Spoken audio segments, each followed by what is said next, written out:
people. From Christmas Eve night, he killed 670 people up till January 19th. You don't mean it. That's awful. Yeah. Well, what's his game? I mean, he can't take power, or is he just out there to terrorize He people? doesn't have no agenda. He just wants to kill. I mean, he says he wants to take over the government, but I mean, he just wants to kill people. Well, now you have gone in the midst of that and rescued these children. How do you get them? We get them, I'll go into villages after they have already raided them, and we'll find these children hiding out in the bush. I've been in ambushes, I've been in battles. I mean, so I get them all different ways. I mean, yeah, I mean, it's nothing to go into the jungle and find children that are living by themselves. That is the age of 6 years old, 7 years old, just living. Well, you said that in the orphanage they scream at night because of the terror. I tell you what, since over the last couple years, I put a playground in the orphanage. And it's really done amazing things for these children. So now you're hearing during the day some laughter and everything. So it's not near as bad as it was. So this has been a lot of help for these children that's been shot and arms cut off, legs cut off. So they're doing really good now. Well, do they have any families? Do you bring them together with parents, or they're all orphans? Out of the 1,000 children that I have rescued, we have 268 that we've found to be orphans with no family.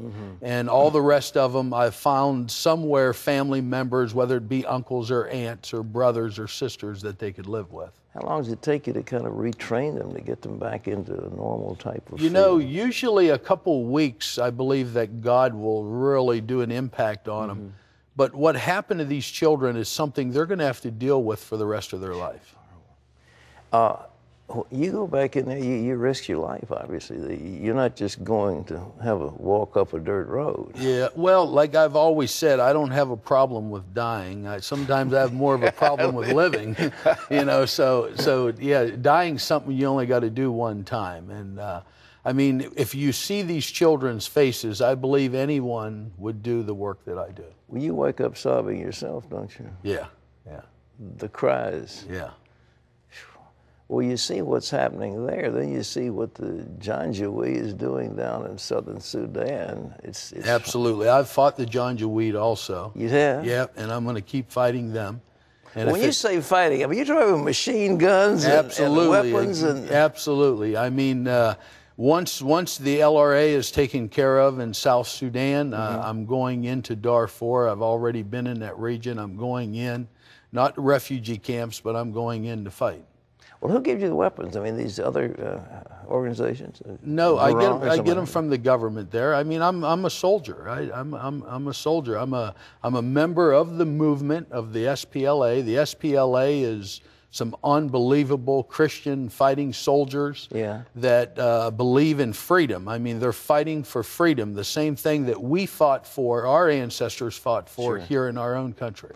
Speaking of our ancestors, does our government get it, what you're saying, you know?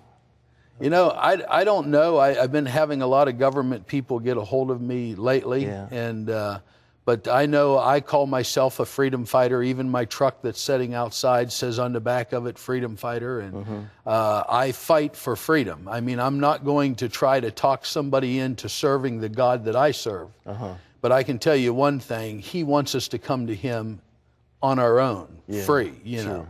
But there's a lot of other gods you're forced to serve, but Jesus Christ, He wants us to lift the yoke of oppression. That's what you're talking about. Absolutely, absolutely. How do you get your money? What keeps you going?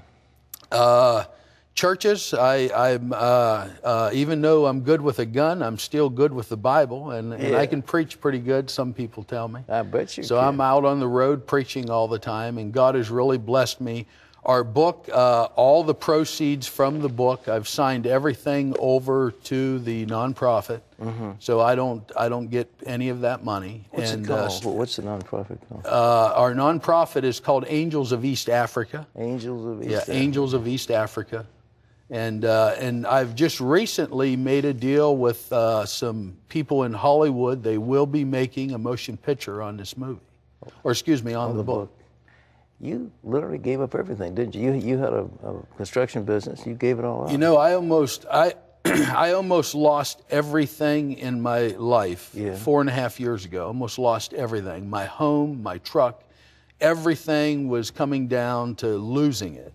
And I never stopped. And everybody said, Sam, stop, go back to construction. And I cried and I said, you don't understand. God told me to go, but he didn't tell me to stop. And I would have never dreamed that a book was going to come out of this. I would have never dreamed a movie. I would have never dreamed any of this.